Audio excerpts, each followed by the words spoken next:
All right, this is the last presentation of the day, and I was told that I can go as long as I want. So,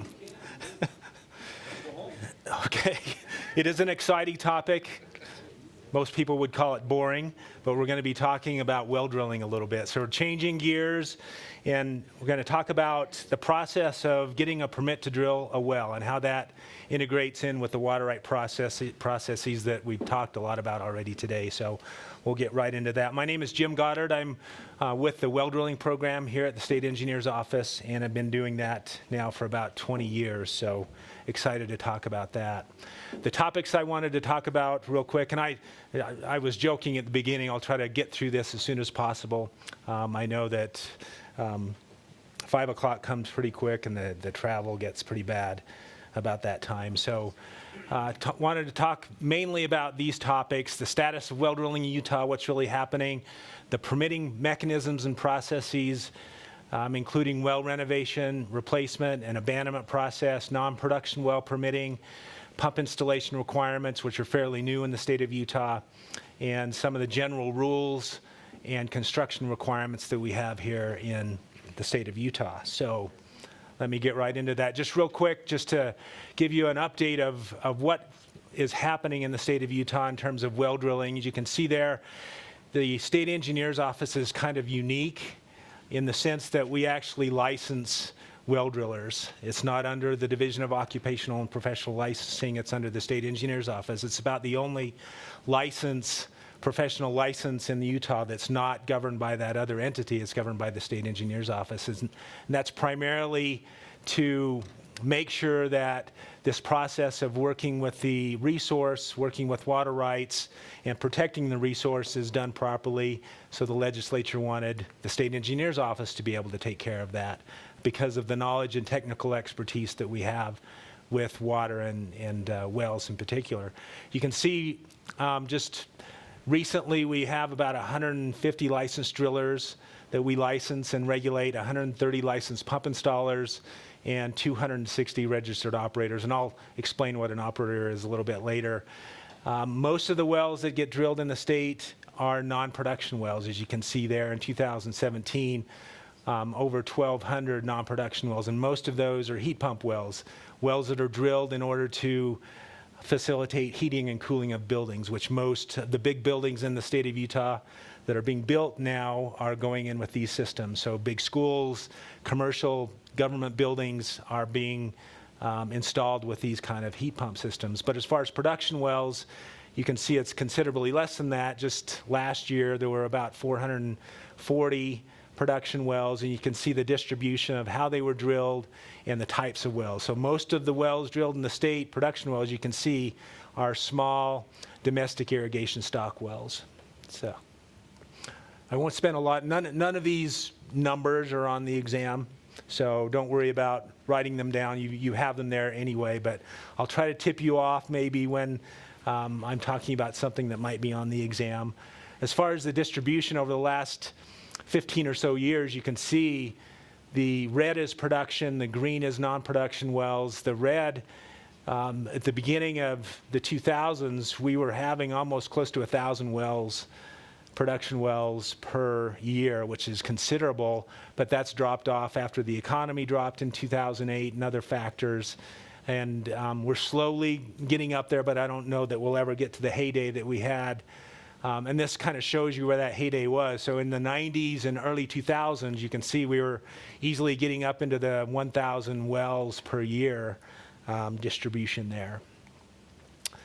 As far as what type of drilling is done in the state of Utah, the most common is air rotary. And if none of these terms mean anything to you, it's okay, it's not on the exam. But just to let you know, air rotary is the most common drilling method. Mud rotary is right up there, and cable tool. So Utah is kind of unique because most states have pretty much gone away from cable tool drilling. But Utah, it's still a fairly common drilling methodology, and it's still there. But air rotary, by far the most common. It's probably the most expensive, but depending on how the equipment is, you can pretty much drill any kind of well in any kind of geologic terrain with air rotary as long as you have the right kind of equipment and tools to do that. So Now I want to talk a little bit about how do you get a permit to drill a well. I know many of you are probably involved in that. How do you get a permit from us to be able to drill a well, and what is entailed with that? And it's kind of been talked about a little bit already, but I'll go into some more detail.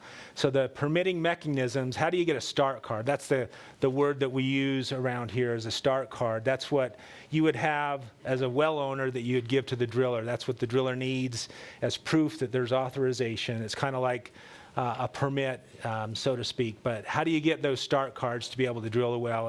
And this slide kind of shows all of those possibilities. There's the application to appropriate, which has been talked about earlier today. I won't go into a lot of that. Change application, exchange, temporary, a provisional, a rush letter is another possibility. Well renovation, to work over a well replacement to replace a well, and then non-production well application. So I'll talk about each one of those briefly. The application process for a water production well, it's been already talked about, so I'm not going to go into those details. There's a whole process to go through to get that application for a water right, or a change, or an exchange, or a temporary. That process was discussed earlier, but the end of that process is when an approval letter is issued and the start cards are issued with that. And so that process can take a while. There's no specific fee to drill a well. The fee is associated with the water right application. So depending on the size of the water the application, that's how much an owner would pay, but it's associated with the water right application, not necessarily with the well. There are no fees for non-production well permits, and there's no fees for renovates or replacements. So those are no cost to apply for those. And I'll skip that one. So some of the processes that we do, so here's a clue, probably from here on is where you might see some test questions in that. So the application to renovate is a process, and just for the sake of time, I had links.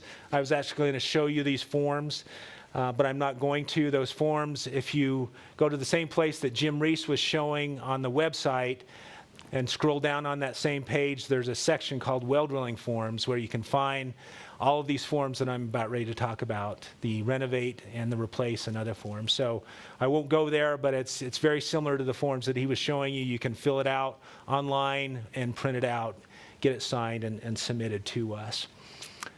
So just a couple of clarifications. A renovate allows you to, renovate approval allows you to modify the well itself. So you can deepen it, put a liner in it, add screens, perforations, any kind of repair to the casing or pitless adapter or seals. Anything that changes the physical nature of the well requires a renovate application with that. It does not grant approval to replace. So years ago, over 15 years ago, we used to grant approval to renovate, which also allowed an owner to replace if the renovate didn't work. Now it's two separate processes because we ended up doing that. We ended up not getting the information back from the driller or the owner on the replacement well. So that's two separate processes now for those. There's no fee, as I mentioned. One hang-up that we often see on renovate and replacement application is the water right ownership is not up to date. So make sure that the ownership is up to date. So if somebody purchases a water right from somebody, buys a property that has a well on it, and then they want to renovate it, if they have an updated title or ownership to their names, they would have to do that before we would issue a renovate or a replacement. So a real important point of clarification, and this might be on the test too, because it's a fairly new change within our division. It used to be to renovate the well meant pretty much do anything in the well, which included cleaning it, developing it, testing it, anything like that, you would need a renovate permit. And that's not the case anymore. Since 2011, when the legislature enacted the pump installation statute to allow the state engineer to regulate pump installation, that now fell under that category. So now a renovate only includes work that actually modifies the well itself. Any work that doesn't modify the well, like cleaning, development, disinfection, testing, or pump work, you don't have to file a renovate permit for that. So a little actually better for the community because less paperwork that you have to file. So there's no start card that's necessary for that type of work. But there is when you actually modify the well. The cleaning, development, disinfection, testing, pump work still has to be done by a licensed driller or pump installer. So it still needs to be done by, it's regulated and still needs to be done by a licensee. And the licensee is required to submit to us a pump log after the fact that we put on file, and it's on the record with that. Got a question coming in. Yes. Can well applications be completed by the driller on behalf of the owner? The driller can help the applicant with the application, but they cannot sign it. We have a lot of drillers who know a lot about water rights, and we have a lot of drillers that don't know much about water rights but still try to help people. So yeah, they can help, but they cannot sign that, but they can help fill it out if they wanted. So hopefully that answers that question. Okay, replacement application. Again, that form is on the form page, is easy to find. And a replacement application applies when somebody wants to replace the well within 150 feet of the existing well. If it's beyond 150 feet, then a change application is required. So that one might be on the test there. So that's an important distinction there. It has to be within 150 feet. And if that's the case, it's a fairly easy process. Again, no fee. The ownership has to be correct on it. One huge condition of a replacement well application, and it's bolded on our letters, and that is that the existing well must be abandoned, sealed up properly. So that's a very important condition on there. And then after the fact, was there a question there? If you're replacing it, does it have to be sealed before you drill the new one, or can it stay in operation until the new one is drilled? That's a good question. It doesn't have to be sealed before. It can be after the fact. In fact, that happens a lot because they're still using the old well in a lot of cases. And so not until after the well is completed and they equip it and start using it, then the driller can come in and seal that up. So it doesn't have to be before, but that's a good question.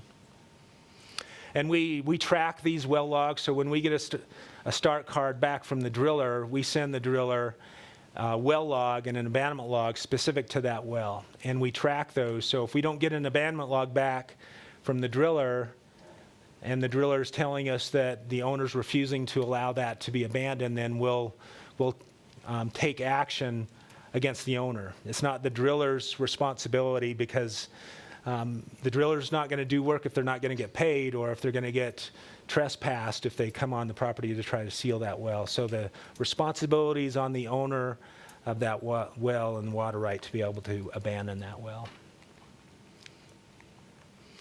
So the well abandonment process, it's just real quick with this. It needs to be done by, and this process that is shown on the screen here is primarily for a standalone. So if somebody just needs to abandon a well, it's not related to a replacement, but it's in the way, or it's a potential contamination source that needs to be abandoned.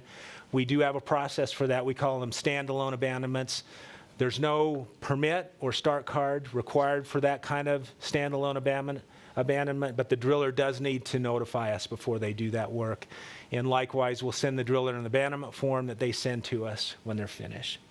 So, but it does need to be done by a licensed driller, and that's one thing we see often is that the owner or a municipality or whoever just goes and fills it full of debris, rocks, gravel, whatever, and calls it abandoned, and that's not legally abandoned. It has to be done by a licensed driller using the correct equipment and correct materials to be able to seal it from the bottom to the top. Application for non-production wells. These are wells where they're actually not using the water. It's not being put to beneficial use, and that's what we call a non-production well. There's many types of these wells out there. Test wells, where they're, and this is an important distinction, a test well is a well that they drill to test to see if there's groundwater, to test the lithology, to do maybe a pump test to test water quality, but it's not a production well, and that's important. So to do a non-production well application, you can't try to get a production well on a non-production well application. They're pretty easy to catch. A lot of times we'll get an application for a non-production well that says it's going to be 1,000 feet, 20-inch diameter. That's not a test well.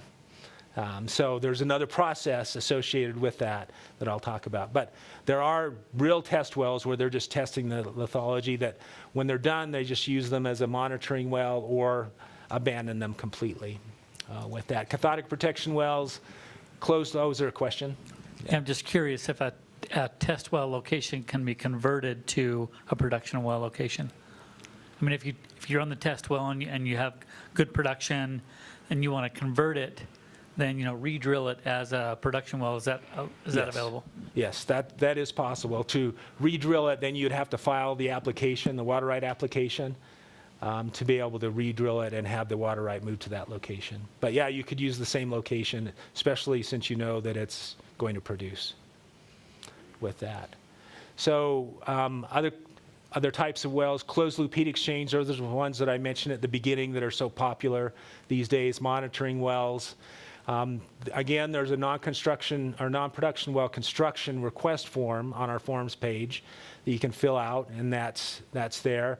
Those are approved fairly quickly, kind of like a renovate and a replace are approved usually within days, sometimes same day, and the same with these. There is an exception with ground loop heat exchange wells. We have a provision to wait up to 14 days for other entities that may be impacted by those kind of wells to evaluate and determine whether they need to contact the applicant to change things. So we've had some of those situations where we've needed to do that. There is a distinction between heat exchange wells that we regulate, a closed loop and an open loop system. So a closed loop system is like what's shown on the top picture, where it's a set of borings with black HDPE pipe that's looped through all of the borings and then connected to a heat exchanger inside the building. But there's no water that's ever pumped out. It's simply using the thermal properties of the water to either push out heat or pull in heat, depending on what the building's calling.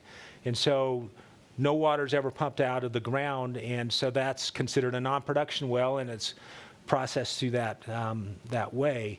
The other is an open loop system where, as you can see by the bottom picture, there are actually two, in most cases, there are two production wells or two water wells. One is pumped to run through the heat exchanger, and the other well is an injection well, and that water's put back into the ground. So there's a beneficial use to that, but it's a non-consumptive use. So it does require a water right, but it's a non-consumptive use water right to apply for that kind of application. We don't see a lot of those in Utah. Most of them are the closed loop systems. So I was mentioning before, there is a provision, and we call them provisional wells, to be able to drill a production well before a water right application has been approved. And we call that provisional, or in-house, we often use the term rush letter. So we can evaluate those and sometimes grant those provisional approvals, depending on, it's a kind of a case-by-case situation, depending on whether there's going to be any detriment to somebody else's water right if that well is put in place. But it is granted at the owner's risk.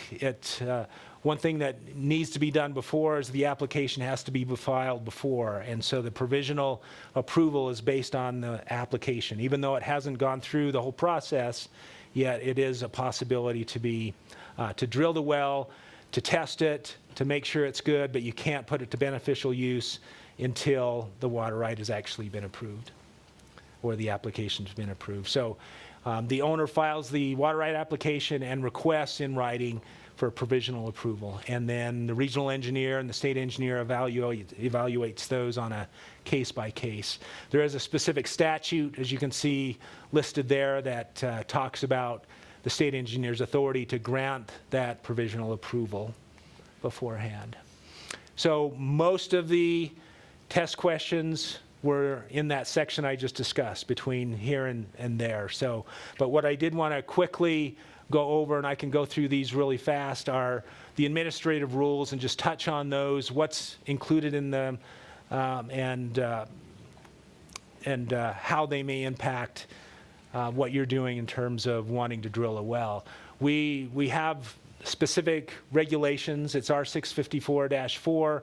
You can find that, again, it was shown earlier how to get to those rules, and you can find that as well. Another way, if you go onto our main page, there's a main bullet right in the center, and there's 6 main programs, and one of those is well drilling.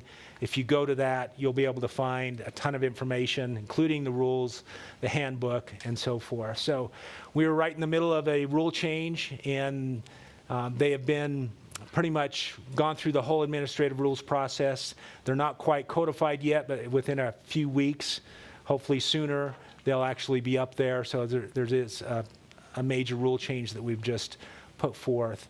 Though the scope of the rules are important. What do we regulate in terms of how a well is built, and what do we require with that? So pretty much there's a 30-foot requirement. Anything deeper than 30 feet on production wells, we regulate those kind of wells. So, and those can include, for production wells, domestic, irrigation, stock, public supply, commercial, open loop, well renovations and replacements. Anything related to those where you're actually pumping water out, we regulate those. But also non-production wells that are deeper than 30 feet, we regulate those. Test wells, monitoring, cathodic protection wells, and so forth that you see. Basically any hole in the ground that penetrates an aquifer, we regulate it if that hole is left open or cased. So that's kind of the main issue there. What we don't regulate, as I mentioned, is any wells less than 30 feet.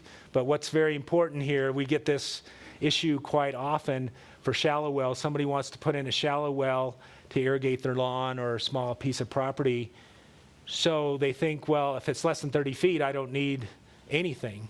And that's not true. The well drilling rules doesn't regulate it. They don't have to have a licensed driller drill it, but they still have to have a water right. Anytime you use water in the state, whether it's surface, shallow groundwater, or deep groundwater, a water right is necessary. So it's just important to remember that. They just don't have to have a licensed driller or submit a well log or do any of those things. That might be on the test. So we also don't, under the well drilling rules, we don't regulate geothermal wells. We do regulate them in the state engineer's office, just under a separate set of rules. Anything exploratory or geotechnical where the boring is immediately sealed, we don't regulate that.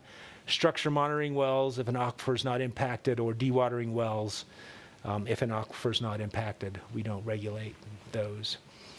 By definition, what we regulate is the act of drilling, constructing, repairing, renovating, deepening, cleaning, developing, or abandoning a well. And as of 2011, pump installation and repair is now included in what the state engineer regulates. Some of the administrative requirements, I've kind of thrown this in already, but a license is required. A licensed driller or a pump installer, depending on the work, is required to do this kind of work. The licensed driller doesn't always have to be on site if there's a registered operator. So there can be registered operators that work under a licensed driller. Ultimately, the responsibility of any problems go back to the licensed driller. We do have a system of violations, infractions, and enforcement, some other requirements. Some of the, probably more importantly, the reporting requirements. The start card is important because that's what tells us when the driller is active. So at any given time in the state of Utah, we know where every driller is active because they're required legally. I'm not saying there are situations where there might be illegal drilling out there where a start card is not submitted, but when the driller, before the driller starts, they are required to submit a start card, and that tells us exactly where and when they're drilling so we can go out and inspect them if we need to. And then within 30 days, they're required to submit a well log, which is put on the record. And every well has a specific log. There's also pump logs, so any pump work that's done, the pump installer or well driller is supposed to submit that, as well as abandonment logs, and applicant cards. The applicant card is what the owners would file after the well is drilled, just to notify us that the well is complete and to expect a log. As I mentioned, the pump installation rules came about in 2011, so those are fairly new and fresh. It does require now that any pump work be done by a licensed driller or licensed pump installer. There is an exception that the legislature put into that if you're doing pump work on your own well, on your own property, you're exempt. You don't have to have a license to do that work on your own well. That only applies to pump work. It doesn't mean you can drill your own well. You still, regardless of whether it's your own property, you still have to have a licensed driller do your own well if it's deeper than 30 feet. There's no permit required or start card for pump work. The work is just done, and then the licensee submits the pump log after. I want to throw this one out too. The state engineer's office is not the only regulator in town, so to speak. The Division of Drinking Water is also an entity that regulates public supply wells. We regulate them as well, but they have additional layer of regulation for public supply wells. So just make sure if you're dealing with a public supply, you have to deal with us with the water rights and making sure the construction standards are met, but they have their own construction standards that are more stringent because it's a public supply well. So just make sure that you're aware of that, because they can get upset when somebody drills a public supply well and then applies to them after the fact. They like to be part of the process right from the beginning. So just to close with some of the main things that we do regulate construction-wise, and most of our regulations are for the protection of the resource. We're not necessarily concerned about technical aspects of the drilling. We want to make sure that whatever's put in the ground is safe and it's going to protect the groundwater. And that's the focus of most of these, as I put the main components: the casing, joints, screens, perforations, surface seal, and interval seals. Those are probably the most important. If those aren't placed properly, then the well is basically a source of contamination from the surface or from other issues. Aquifer protection, we're concerned and have rules on that, the type of fluids, chemicals, lost circulation materials, any cross-contamination, disinfection, all those issues are part of the requirements that we have. So I'm just touching on the topics. We have whole sections on each one of these in the rules. Surface completion, how to properly complete the well at the surface. We have special wells or special rules for different kinds of wells, like monitoring wells, heat pump wells, cathodic protection wells that are constructed a little bit differently but require some additional regulation with that. And then you can see the other sections that we also have there. So because of the time, I'm not going to go and show you all the features, but possibly Jim Reese will touch on some of these tomorrow. But we have an amazing website, including the well drilling pages. So if you go into the well drilling, you'll be able to find the list of all the licensed drillers, pump installers, operators, find out what they're doing, where they're currently working, pull up well logs from wherever back from the beginning of their license. For every driller that has ever been licensed, you'll be able to get that information. We have search engines that will allow you to search for well logs, and we have statistics on well drilling, and a lot of good information that's on that page. So with that, I think I'm going to turn us loose for the rest of the day, unless there's any questions. People are already heading out. Okay. Thank you very much.